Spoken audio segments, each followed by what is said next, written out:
This is for my wife, who, God bless her, feels that I'm truly destined to do something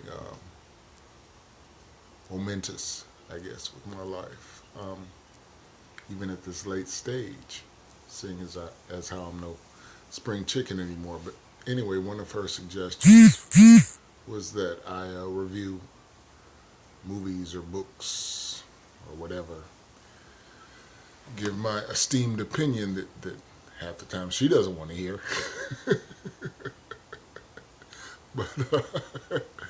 but I'm I'm gonna give it a shot right now. Um, about something really, I probably should save this for something else because this movie was it's a decent diversion. I mean, it wasn't horrible, but it's not gonna go down in the annals as some groundbreaking movie or anything. It's called House Hunting. I think it's relatively recent, came out in the last year or two. Uh, she and I watched it on Netflix yesterday. I was trying to bring the graphic up, the picture for it up, but excuse me, but it won't show it by itself. It's showing. Uh, I can't bring it up.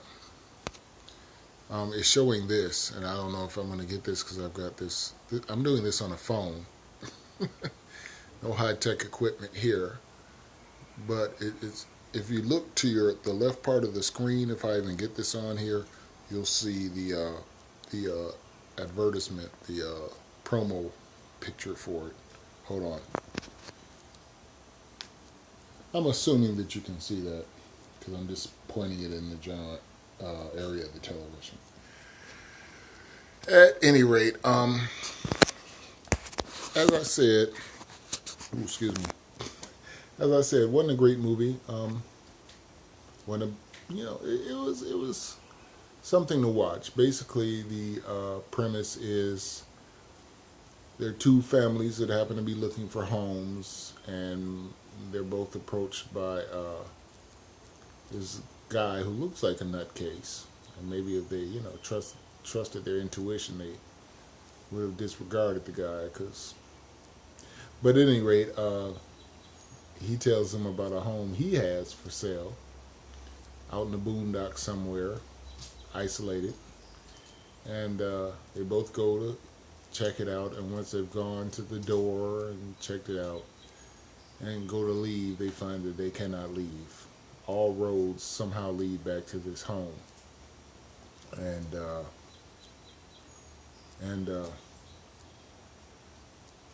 that's basically it. They're stuck there. They miraculously or keep coming up with every day they're given an allotment of food that just shows up in this cupboard for precisely the amount of people that are there. And of course, after a while, they start losing it a little bit, which is understandable. That's one of the few plausible parts of the movie.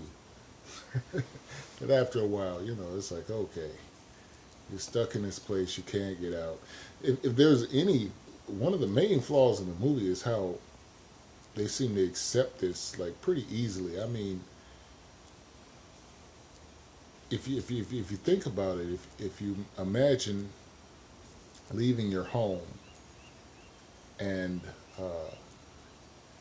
heading wherever you're going, and then still finding yourself heading back towards your home, not being able to leave your home, basically, or leave wherever.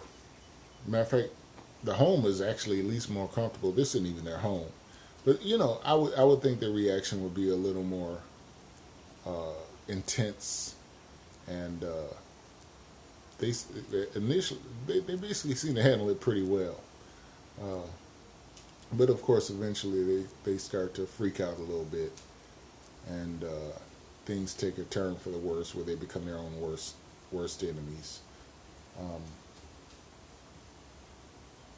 And results are predictable, but not extremely predictable. I've seen more predictable movies. I mean, it's a great premise.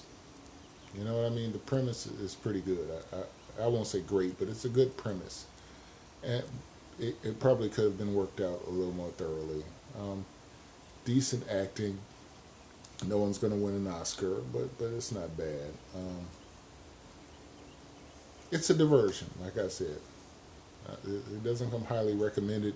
In fact, the only reason I'm reviewing it is because my wife, suggested I do this, and I don't have anything better to do, being, unemployed at the moment. So why not? At any rate, have a good day, have a good life, and that's it. Again, the movie is House Hunting. House Hunting. From what I'm looking at, it says it's released in 2013. I think I remember looking it up online and it said 2012, but whatever. It's recent. It's a recent movie. All right. Oh, no. Hold on. A few more things.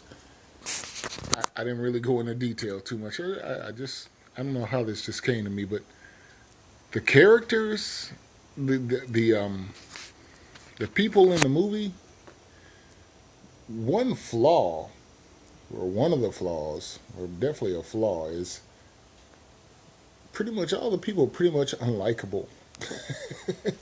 They're all pretty much, assholes or assholettes.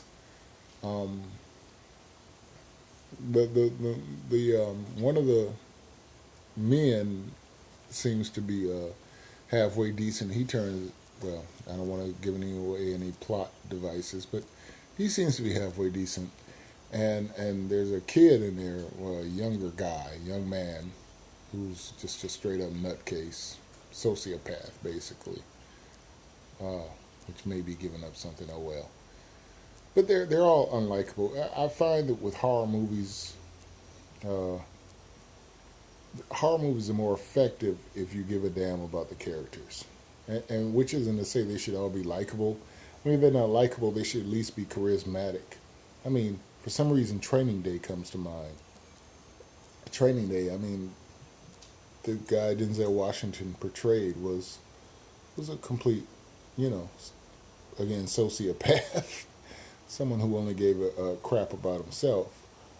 But Denzel Washington is a gifted actor, and he made him somehow likable despite that. So you kind of invested yourself in that character. I mean, you invested not yourself, but your feelings in that character, so that you cared about what happened. Same for the character Ethan Hawke played. These people, even in a subtle way, they kind of do.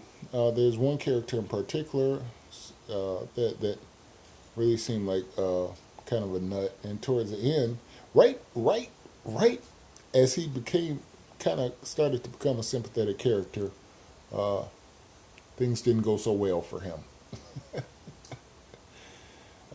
And if you wonder why I keep moving around, it's because I'm looking at myself here in just reflection, and